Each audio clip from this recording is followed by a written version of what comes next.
तो मैं सौरभ जोड़ी से मित्र इंस्टीट्यूट में आपका स्वागत करता हूँ। एमपीपीएससी के बाद जो कैंडिडेट अभी मेडिकल ऑफिसर का इंटरव्यू दे के बाहर आए हैं, उनसे हम बात करते हैं इंटरव्यू का माहौल कैसा रहा। सबसे पहले सर का परिचय जानेंगे।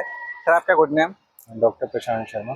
सर आप कहाँ से आए हो? शहडोल से। शेड्यूल से। कैसा रहा सर आपका इंटरव्यू? अच्छा था, इंटरव्यूअर काफ़ी शांत थे। अगर आप ऐसा हो, उनको लगता है कि आप थोड़े से घबराए हुए हैं, पहले आराम से बैठाते हैं, खाने के लिए पानी देते हैं, उसके बाद फिर क्वेश्चन पूछना शुरू करते Okay. जैसे आप शेड्यूल से आए हैं तो वहाँ से कोई क्वेश्चन बना आपसे? हैं। स्टार्टिंग वहीं से हुई थी कि शहडोल ज़िले में एंडेमिक डिजीज़ कौन कौन से हैं, वहाँ की जनजातियाँ कौन कौन सी हैं, उनमें कौन कौन सी बीमारियाँ होती हैं, कैसे आप डायग्नोज करेंगे, उनका ट्रीटमेंट प्लान क्या क्या रहता है। तो स्टार्टिंग इसी क्वेश्चन से हुई। इसके अलावा जैसे आपकी हॉबी और नाम को लेकर कोई क्वेश्चन बना?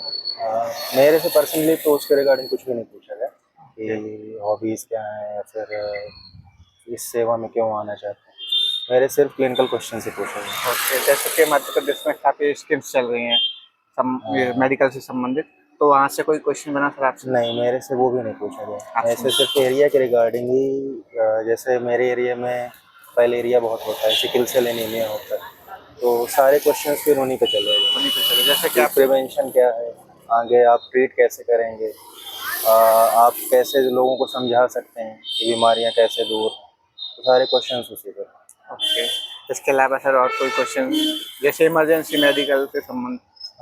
नहीं, एक ही क्वेश्चन था कि जो टीबी है उसकी नई गाइडलाइंस आई है, तो कौन कौन सी ड्रग देते हैं। डोजेस तो नहीं पूछे गए थे, सिर्फ उनके नाम पूछे गए। और फिर टीबी के रिगार्डिंग एक दो प्रोग्राम जो चलते हैं, निश्चय वगैरह, टीबी मुक्त भारत है, तो उसमें जो हमारे टीबी के वॉरियर हैं उनको कितना पर महीने दिया जाता है सरकार की तरफ से, या फिर जो निश्चय विजेता हैं वो वॉलंटियर जो होते हैं अपने साइड से फूड बास्केट वगैरह देते हैं। इसके अलावा आशाओं को कितना भत्ता मिलता है पर टीबी पेशेंट के रजिस्ट्रेशन, तो यही कुछ। आपका कितने टाइम तक चला सर इंटरव्यू? मेरा नियर अबाउट 15 मिनट तक चला। इसके अलावा सर पॉइजनिंग को लेके ऐसा कोई क्वेश्चन बना आपसे? नहीं, हमारे बोर्ड में से तो नहीं पूछा ऐसा जाता। आपसे नहीं बना? पीएम को लेके जैसे पीएम वगैरह से नहीं। सर्जरी से संबंधित नहीं, हमारा बोर्ड नंबर 2 था, तो उनमें जो भी था उन्होंने तो ऐसा कुछ नहीं ऐसा कोई क्वेश्चन आपसे नहीं पूछा? किया। ओके। और कोई क्वेश्चन जो आपको याद आ रहा हो जैसे चाइल्ड हेल्थ को लेके? चाइल्ड हेल्थ को तो लेके नहीं, फंगल इन्फेक्शंस को लेके ज़रूर पूछा गया कि अगर फंगल इन्फेक्शन होता है तो आप कौन कौन से ऐसे मेथड्स बता सकते हैं जिससे प्रिवेंशन हो उनका, और उसके बाद क्योर के लिए गवर्नमेंट हॉस्पिटल से कौन सी ट्यूब्स दी जाती हैं, कौन सी दवाइयाँ दी जाती हैं। अगर उनसे नहीं हो रहे हैं तो आप और कौन से मेडिकेशन सजेस्ट कर सकते हैं जो उनसे स्ट्रॉन्ग हैं, जो मदद करें, और साइड इफ़ेक्ट जिनके काम। इसके अलावा योजनाओं के तो फिर एक दो ही पूछे गए थे, जैसे जननी सुरक्षा योजना है और जननी शिशु सुरक्षा कार्यक्रम, योजनाओं में बस यही तो पूछा गया। यही क्वेश्चन है। ओके। इसके अलावा करंट अफेयर से कोई क्वेश्चन बना आपसे जैसे करंट अफेयर से?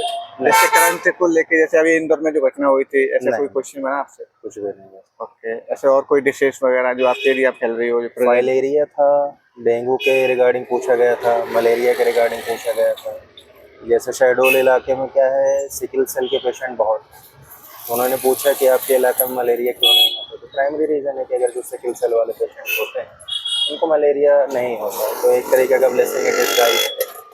फिर उसके रिगार्डिंग जैसे कि आपने बताया कि वहाँ शहडोल की जनजातियों के बारे में पूछा गया, तो जनजातियों से संबंधित कोई योजना पूछी या उनके नाम वगैरह मेंशन किए थे? नहीं, जनजातियों से संबंधित पूछा गया था कि अगर किसी स्वतंत्र सेनानी का आप जानते हो ना, तो उनके बारे में पूछा गया, और बाकी ऐसे योजनाएं तो नहीं पूछी। जैसे कह सकते हैं हिस्टोरिकल बैकग्राउंड पे चला। हाँ, हिस्टोरिकल बैकग्राउंड, या फिर जैसे संजय दुबरी हमारे पास घूमने के लिए, तो एक दो क्वेश्चन उनके भी थे कि कौन कौन से पर्यटन स्थल हैं आपके वो।